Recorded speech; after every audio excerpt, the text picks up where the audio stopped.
Hello and welcome to Battle Ready with Missy Armstrong. We are going to prepare ourselves for battle by learning about the characters in the Bible, learning about their victories and their defeats. Thank you so much for listening, and I hope you enjoy the podcast.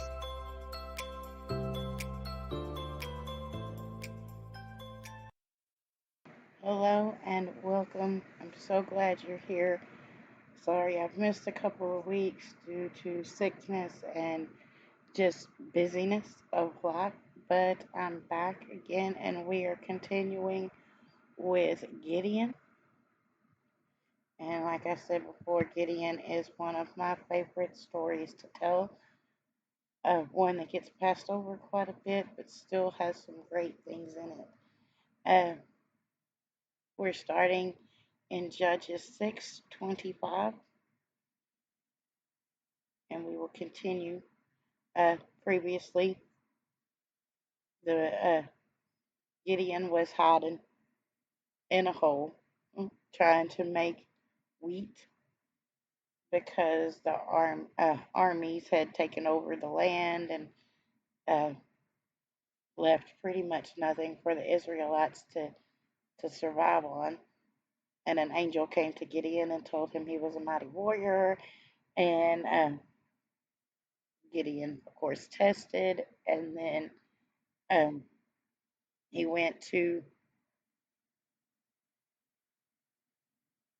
he went into his home and his town like the angel told him to, and tore down the altars of Ashtaroth and Baal that were there. So that is where we begin today. Judges 6:25. That same night the Lord said unto him, Take the second bull from your father's herd, the one 7 years old. Tear down your father's altar of Baal, cut down the Ashtaroth pole beside it. Then build a proper kind of altar to your Lord on the top of its height, using the wood of the Ashtaroth pole that you cut down. Offer the second bull as a burnt offering. So Gideon took 10 servants and did as the Lord told him. But because he was afraid of his family and the townspeople, he did it at night rather than in the daytime. In the morning, when the people of the town got up, there was Baal's altar demolished, with the Ashtaroth pole beside it cut down, and the second bull sacrificed on a newly built altar. And they asked each other, Who did this?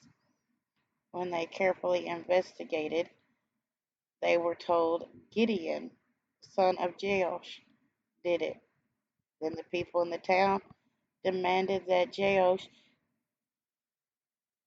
bring out your son. He must die, because he has broken down Baal's altar and cut down the Ashtaroth pole beside it. But Joash replied to the hostile crowd around him, Are you going to plead Baal's case? Are you trying to save him? Whoever fights who, whoever fights for him shall be put to death by morning. If Baal really is a god, he can defend himself when someone breaks down his altar. So, because Gideon broke down Baal's altar, they gave him the name Jerubbaal that day, saying, Let Baal contend with him. Now the Midianites, Amalekites, and other eastern people joined forces to cross over the Jordan and camped in the valley of Jezreel. Then the Spirit of the Lord came onto Gideon, and he blew a trumpet, sounding the Ebionites around him.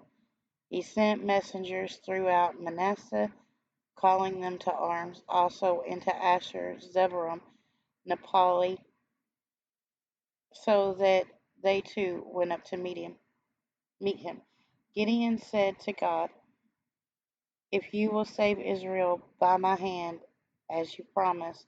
Look, I will place a wool fleece on the threshing floor. If there's dew on the fleece on the ground is dry, then I will know that you will save Israel by my hand, as you said. And that is what happened. Gideon rose the next day, and he squeezed the fleece, and wrung out the dew, a bowlful of water. Then Gideon said to God, "Don't be angry with me, but let me just one more request. Allow me one more test with the fleece, but this time make the fleece dry and the ground around it covered in dew." That night God did so. Only the fleece was dry and the ground around it was covered with dew. Now, as a result of Gideon's call by God, Gideon mobilized some local tribes to confront the Midianites. But despite a clear call, a, a doubt emerges in Gideon's mind, and he thinks of the fact that he's not really a soldier. He doesn't know warfare. His clan, his family, was the weakest in Manasseh, and he was the least of his family. But suddenly, invested with the responsibility of leading Israel into battle, he seeks a sign from the Lord. His first request is that the fleece he spreads out overnight will be wet, while the ground around it stays dry, and it's granted. And he asks for a more convincing sign, and he does the opposite. And this too is granted. And after this, Gideon doesn't doubt his commission. Many people criticize Gideon for the fact that God had spoken to him and commissioned him to be the deliverer, but he still sought a sign. But Gideon is just like us in a lot of ways. How many of us has God like led us to something and then we're like, yeah, I don't know. Or I can't do that. I don't know how to do that. Physically, I'm not able to do that. Whatever. If God tells you to do it, He's going to give you the power to do it. Right? And I just hate that Gideon gets such a bad rap, so to speak, because of this test. Because he's testing God. When you're making a big decision for God or even for yourself, sometimes you like to see the signs. My husband and I felt the need to leave a previous church because we felt like God had something different for us. And we prayed about it and we prayed about it. And we studied and we thought and we prayed some more.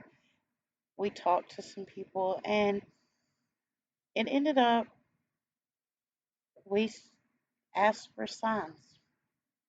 Make it easy for us to leave this church. Um, we asked for signs when we were going to a new church, or what church we should go to. And each person in our family chose something, prayed for it, never told the other people in the family. And then when that happened, we joined a new church. Signs are a way to make sure that what you're hearing is what you're hearing and it's not convoluted by Satan. So, but when you see the signs that you asked for, believe them. And Gideon did. So let's move on. Judges 7 is where we'll start. Early in the morning, Jerubbaal, that is Gideon, and all his men camped near spring Harod. The camp of Midian was to the north of them, and the valley near the hill of Morah. The Lord said to Gideon, "You have many men. I cannot deliver Midian into their hands, or Israel will boast against me. I own, my own strength has saved me, is what they will say. Now announce the army, everyone who trembles in fear may turn back and leave for Mount Gilead. So 22,000 men left, which left 10,000. But the Lord said to Gideon, there's still too many men. Take them down to the water, and I will send them out for you here. If I say, this one shall go with you, he shall go. But if I say, this one shall not go with you, he shall not go. So Gideon took the men down to the water. There the Lord told him to separate those who lap the water with their tongue as a dog laps from those who kneel down and drink. 300 men of them drank with cupped hands, lapping like dogs. The rest got down on their knees to drink. The Lord said, the 300 that lapped I will save and give the Midianites into your hands. Let the others go home. So Gideon sent the rest of the Israelites home, but kept the 300 who took over the provisions and trumpets of the others. Now the camp of Midian lay below him in the valley. During the next night, the Lord said to Gideon, get up, go down against the camp, because I'm going to give it into your hands. If you are afraid to attack, go down into the camp with your servant Purah and listen to what they are saying. Afterwards, you will be encouraged to attack the camp. So he and Purah, his servant, went down to the outposts of the camp. The Midianites, Amalekites, and all the other eastern people were settled in the valley, thick as locusts. Their camels could not be counted. Cannot be counted than the sand on the seashore. Gideon arrived just as a man was telling his friend a dream. I had a dream, he was saying. A round loaf of barley bread came trembling down into the Midianite camp and struck the tent with such force that the tent turned over and collapsed. His friend responded, this can be nothing other than the sword of Gideon, the son of Joash, the Israelite. God has given the Midianites and the whole camp into his hand. When Gideon heard this dream and the interpretation, he bowed down and worshipped. He returned to the camp of Israel and called out, get up, the Lord has given the Midianites into our hands. Dividing the 300 men into 3 companies, he placed trumpets and empty jars in the hands of all of them, with torches inside. Watch me, he told them. Follow my lead. When I get to the edge of the camp, do exactly as I do. When I and all of who are with me, blow their trumpets from all around the camp, blow yours and shout for the Lord and Gideon. Now, Gideon went out and recruited a bunch of men, right? 32,000 men. But God tells him that granting victory to so many could lead to them thinking that they did it and not he did it. So he needed to send them down. So he sent home the faint-hearted, which left 10,000 brave men. But God decided that's still too many. So he sent them down to do kind of an alertiveness test, watching the way in which they drank from the water, which resulted in them whittling it down to 300 men.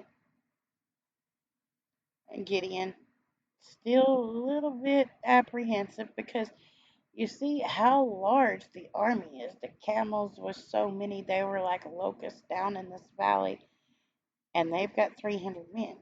So God sends Gideon down into the camp, and he overhears the conversation about the man's dream, giving Gideon even more confidence.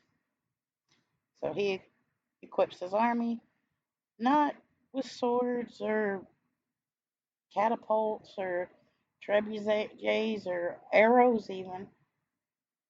He equipped them with trumpets and jars with light, well, with torches inside of the jars. Um, so I'm sure the men that were left, the 300, might have been like, "What am I supposed to do with this? Am I supposed to beat somebody to death with this trumpet? What happens if they come at me?" But they had faith. They had faith in Gideon, and Gideon had faith in the Lord, and so they moved forward with this. Now, if you were there at the time, if you were one of Gideon's 3,200, would you have made the final 300?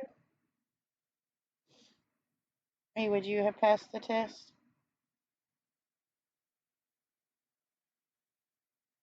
Like,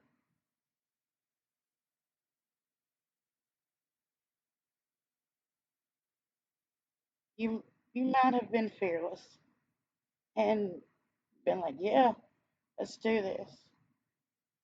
But would you have been faithfulness? Would you have passed the test of faithfulness? And faithfulness means that you trust in God and you have faith in God, but you know that there's an enemy out there. You're keeping your eye on the enemy. Let's move forward. Judges 7:19. Gideon and the 100 men with him reached the edge of the camp at the beginning of the middle of the watch, just after they had changed guards. They blew their trumpets and broke their jars that were in their hands, and the 3 companies blew their trumpets and smashed the jars, grasping their torches in their left hand, holding up their trumpets with their right hands, and they blew and they shouted, "A sword for the Lord and Gideon!" While each man held his position around the camp, the Midianites ran, crying out as they fled. When the 300 trumpets sounded, the Lord caused the men throughout the camp to turn on each other with their own swords.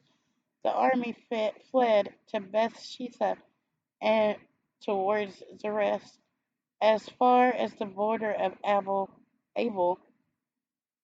Manalot near Tabith. While darkness fell, Gideon divided the 300 men into 3 companies, and they were deployed silently around the enemy and gave them instructions and a signal, and they copied the actions with precision. When the moment of action came, the 300 blew their blast of trumpets and shattered their earthenware jars and caused their light to shine out, and they shouted so loudly, "A sword for the Lord and Gideon!" These surprise tactics brought great confusion to the enemy, and they fought amongst themselves and finally fled in disorder and disarray. Gideon and his men stood and watched the Lord defeat the Midianites without taking a single blow.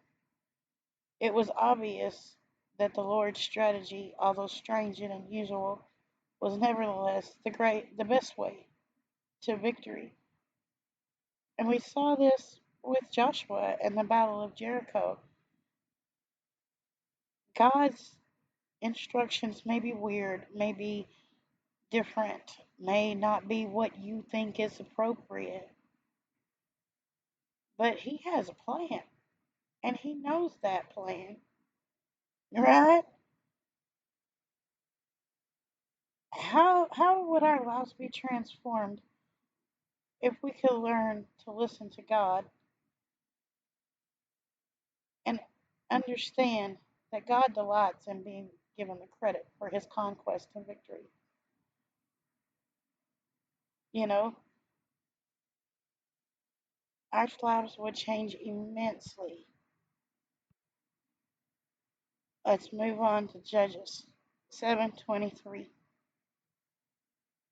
Israelites from Naphtali, Asher, and all of Manasseh were called out, and they pursued the Midianites. Gideon sent messengers throughout the hill countries of Ephraim, saying, "Come down against the Midianites and seize the waters of the Jordan ahead of them as far as Bethbara." So all the men of Ephraim were called out, and they seized the waters of the Jordan as far as Bethbara, and they also captured two Midianite leaders, Oreb and Zeb. They killed Oreb at the rock of Oreb, and Zeb at the winepress of Zeb. And they pursued the Midianites, and brought the heads of Oreb and Zeb to Gideon, who was by the Jordan.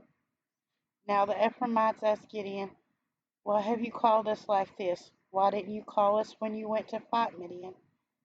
And they challenged him vigorously. But he answered them, "What have I accomplished compared to you? Aren't the gleanings of Ephraim's grapes better than that of a full grape harvest of Absar? God gave Oreb and Zeb, the Midianite leaders, into your hands. What was I able to do compared to you?" At this, their resentment against him subsided. Gideon and the 300 men, exhausted, yet keeping up the pursuit, came to the Jordan and crossed it. He said to the men of Succoth, "Give my troops some bread. They are worn out, and I am also pursuing Zebah and Zalmunna, the kings of Midian." But the officials of Succoth said, "Do you already have the hands of Zebah and Zalmunna in your possession? Why should we give bread to your troops?" And Gideon replied, "Just for that, when the Lord has given Zebah and Zalmunna into my hand, I will tear your flesh with the desert thorns and briars." From there he went up to Peniel and made the same request of them, but they answered as the men of Succoth had. So he said to the men of Peniel, "When I return in triumph, I will tear down this tower." Now Zebah and Zalmunna were in Karkor with force of about 15,000 men, and all were left. That's all that was left of the armies of eastern peoples. 120,000 swordsmen have fallen. Gideon went up by the route of the nomads east of Nobah and Jogabah and attacked the, the unsuspecting army. Zebah and Zalmunna, the kings of Midian, fled, but he pursued them and he captured them, routing their entire army. Gideon, the son of Joash, then returned from battle by the pass of Heres. He caught the young man of Succoth and questioned him, and the young man wrote down for him the names of 77 officials of Succoth, the leaders of the town. Then Gideon came and said to the men of Succoth, "Here are Zebah and Zalmunna, about whom you taunted me by saying, 'Do you already have their heads of Zebah and Zalmunna in your possession? Why should we give you bread to your exhausted men?'" He took the elders of the town, taught the men of Succoth a lesson by punishing them with desert thorns and briars. He pulled down the tower of Peniel and killed the men of the town. Then he asked Zebah and Zalmunna, "What kind of men did you kill at Tabor?" "Men like you," they answered, each one bearing with the bearing of a prince. Gideon replied, "Those were my brothers, sons of my mother. As surely as the Lord lives, if you had spared their lives, I would not kill you." Turning to Jether, the oldest son He said, "Kill them." But Jether did not draw his sword because he was only a boy and was afraid. Zebah and Zalmunna said, "Come, do it yourself. As a man, so is his strength." So Gideon stepped forward and killed them, and took their ornaments off of their camels' necks. To bring about lasting peace, the Midianites must not only be scattered, but be expelled from the land of Israel. Gideon sends messengers to the Ephraimites to intercept the retreating Midianites at the river Jordan. When they arrive and they put to death the Midianites leaders, then the Ephraimites, they, they're really angry against Gideon for not being called out earlier. But Gideon appeases their anger by speaking to him. He points out that although he and his army had dispersed the Midianites, the Ephraimites had put their two leaders to death. Later, he's faced with another problem. Local inhabitants refuse to supply his famished troops with food, but he surmounts this and presses on to capture them and execute the kings of Midian. Gideon seemed to meet with more opposition from those who were supported, or that those he supported, or that were supposed to be his friends and family, like the people, the Israelites. Sometimes, unfortunately, that's the way we are. Sometimes people get caught up in things and they're not receiving the support needed to do what God wants them to do because of various things, because of things in the church or different situations. But we can't allow ourselves to become discouraged, right? Mr. Moody, Reverend Moody, very famous, uh, very well famous preacher, and I heard the story once about him, and it's just reminiscent here, kind of. Somebody once came to him and was complaining about the way that he preached, and told him like he shouldn't be doing it this way.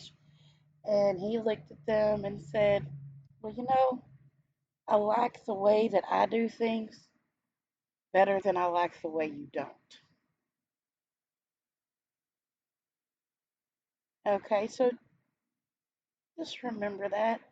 Don't get discouraged by other people, and they may not be giving you the support that you need at the time, but don't get discouraged. Continue on, just like Gideon did, and keep moving forward. Keep doing what you're supposed to be doing. God may provide you with other people to support you in a different way, but just remember that not everybody always has the same passions as you. Not everybody has the same calling as you. And you just do what God tells you to do, and try not to be discouraged by those around you. Let's continue in Judges 8. The Israelites, oh, this is 8:22, by the way. The Israelites said to Gideon, "Rule over us, you, your son, your grandsons, because you have saved us from the hand of Midian." But Gideon told them, "I will not rule over you, nor will my son rule over you. The Lord will rule over you," he said. "I do have one request, that each of you give me an earring from your share of the plunder." It was custom for Ishmaelites to wear gold earrings. They answered, "We'll be glad to give them." So they spread out a garment, and each of them threw a ring of his plunder into it. The weight of the gold rings he asked for came to around 1,700 shekels, not counting the ornaments, pendants, and other purple garments worn by the king of Midian, or the chains that were on their camels' necks. Gideon made a gold ephod, which was placed on Orpha, in Orpha, his town.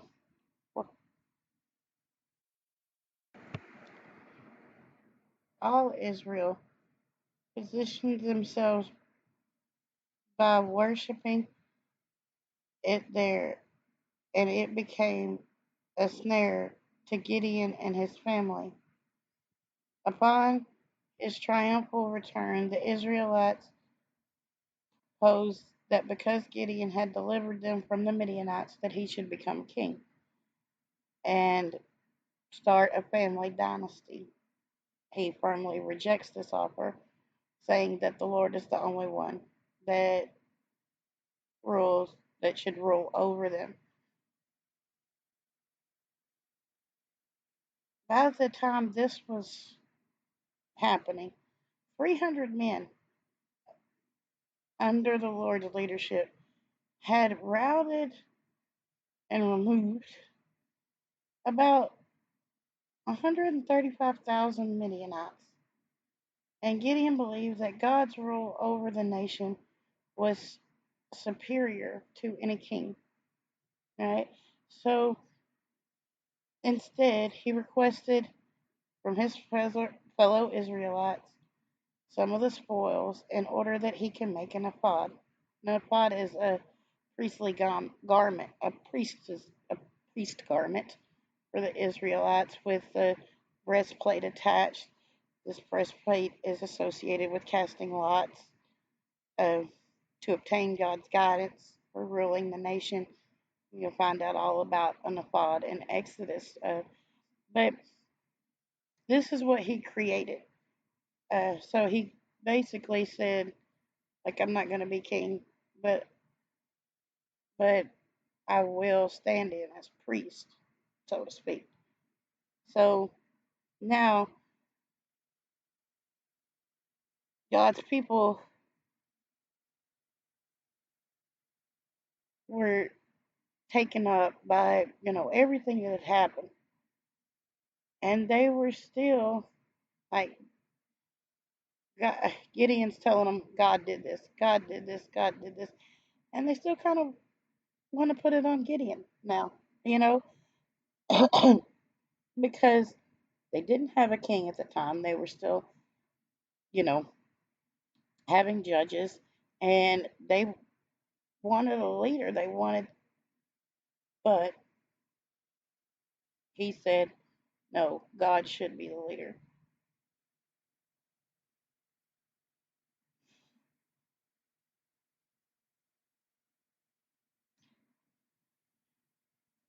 I was just thinking, we frequently, and I frequently hear this that people, God did this to me, or God allowed this to happen to me. And that's why they're angry at God. That's why they're upset. They lose their faith, whatever, not realizing that we have free will, and many a times our choices lead to various things happening to us. Plus, we blame God for everything, but Satan is out there trying to reroute everything that God does for us. I mean, he is trying so hard. And then when good things happen, how many people are like, I did that. We made that happen. No, you didn't. God made that happen. You want to blame God for all the negative things in your life, but when a positive thing happens, no, you know,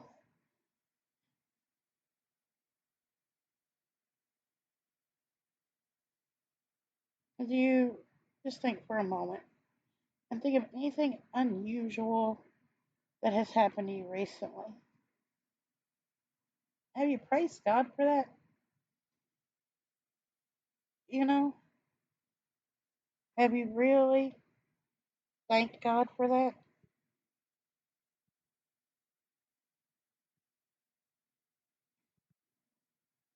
So we're going to finish up Gideon real quick.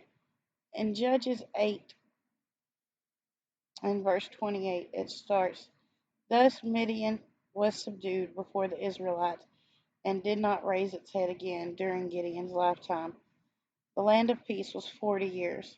Jerubbaal, the son of Joash, that's Gideon, went back to his home to live. He had 70 sons of his own, for he had many wives. His concubine, who lived in Shechem, also bore him a son, whom he named Amalek. Gideon, son of Joash, died at a good old age and was buried in the tomb of his father Joash in Orpah of the Asbarites. No sooner had Gideon died, the Israelites again prostituted themselves to the Baals. They set up Baal Berithah as their god and did not remember the Lord their God, who had rescued them from the hands of their enemies on every side. They also failed to show any loyalty to the family of Gideon, in spite of all the good things that he had done for them.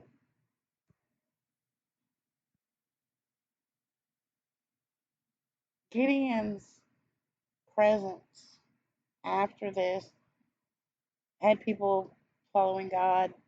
They were worshiping. Gideon did become a judge there at the end, and the people were fine. Gideon dies. They go right back to Baal. They go right back to their pagan gods. And they had 40 years of peace before this. After Gideon got rid of the Midianites and the other armies, he sets up a religious center, you know, in his town with the ephod, and he tries to declare a policy that the Lord will rule over them, not him. Uh,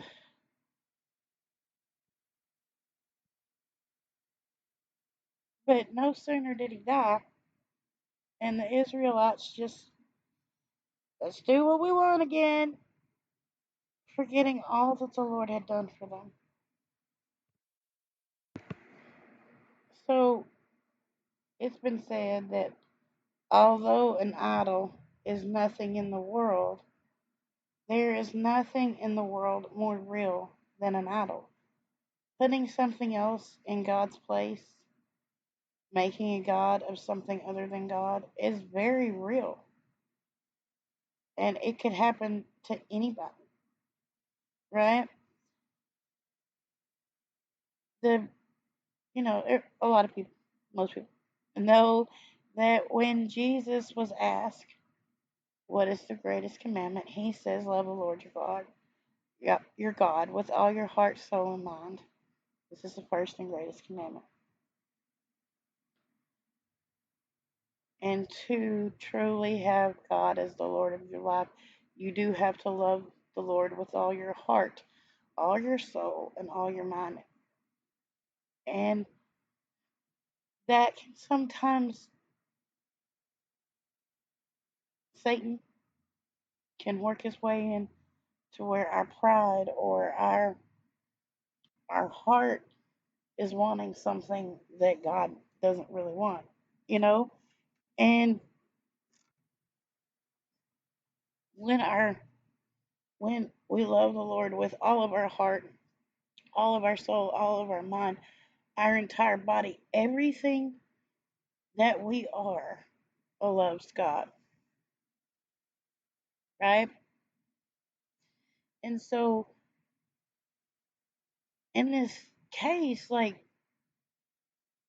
when you do that, your life starts to line up with God's desires. Your desires line up with God's desires and wants. And you really start to see what God can do in somebody's life. But putting other things in front of God, choosing other things instead of God, these are all idols, right? And this is exactly what the Israelites did.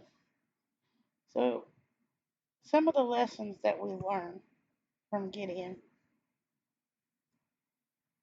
are that although the angel of the Lord told Gideon he was a mighty warrior, he didn't seem to really believe him. And it seemed to be a sharp contrast to what Gideon is doing at the time and who Gideon appears. And when you're reading, you see you're like a little bit. Gideon appears to be pessimistic, argumentative, demanding, and really unbelieving. But it's not unbelief that laid behind his moods. It was insecurity. It was low self esteem. In time, God overcomes this deep insecurity in Gideon's nature, and he never again asked God for a sign. Once he got that bit of self esteem, that bit of security in his own self. The main lesson that I learned from Gideon and his life is that once we face up to the challenges that God gives us, our weakness becomes our strength. Gideon's insecurity gave him a way to sublime confidence in the sovereignty of the Lord. And although his life ends up on an extremely sad note, we should not overlook the fact that he had earlier learned how to simply and humbly accept God's help, an attitude which transforms every insecure struggler into a mighty warrior. So, as someone who struggles with insecurity and low self esteem, this reminds me all the time. The story of Gideon reminds me when God is in it, when God is behind you, when you're doing what God wants you to do, you can do anything. You're a mighty warrior if that's what God tells you you are. And as hard as it is for me to accept, and as hard as it is for many others to accept, God made you. He knows everything about you. Your insecurity, your low self esteem. He has got this. If God is telling you to step out and do something, He's going to make you that mighty warrior. And so, never underestimate what God can do. We frequently want to put God in a box because it's easier to understand what the limits of our brain than the true vastness of God. He created the universe, He created you. If He gave you a purpose, if He's given you a job, if He's given you a ministry, He knows exactly what you need, and He's going to make you a mighty warrior. He's going to make you exactly who He needs you to be in that moment.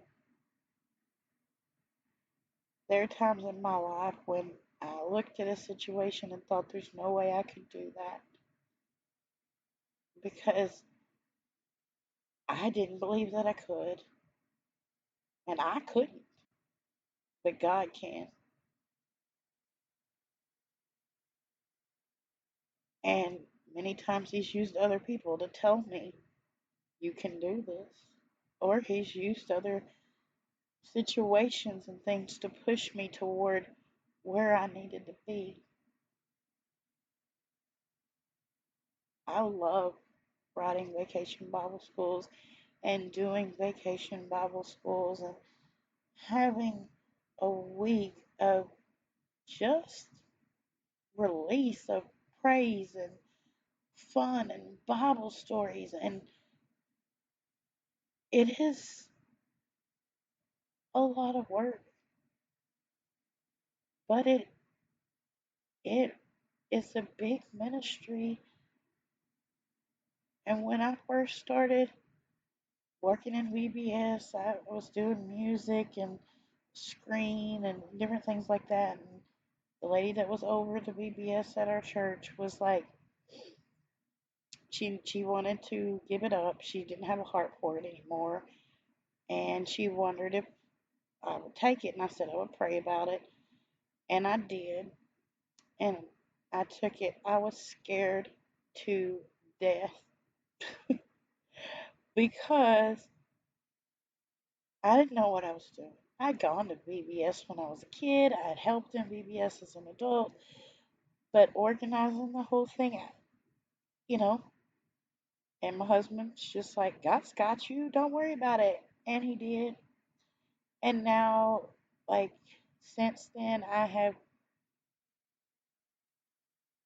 have been able to, through God's help, I mean, because it's all God, uh, write like 10 different VBS programs for our churches and some other churches in the area.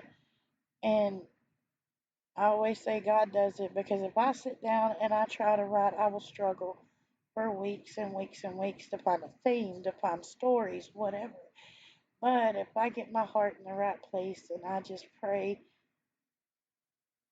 I may go through two or three themes and then one of them just like bam, and then it just seems to write itself because God is in it. Because God is right there. And and that's why I say, like, I don't do it. I just allow God to use my hands because, but that's what He can do. That's what we can provide free VBS programs for churches that can't afford the big box sets and or just to get ideas to do their own. Like, that's a big thing. If you can see how somebody else has done it, maybe you can do your own. And that's awesome. So I have kind of got off topic here for a minute. But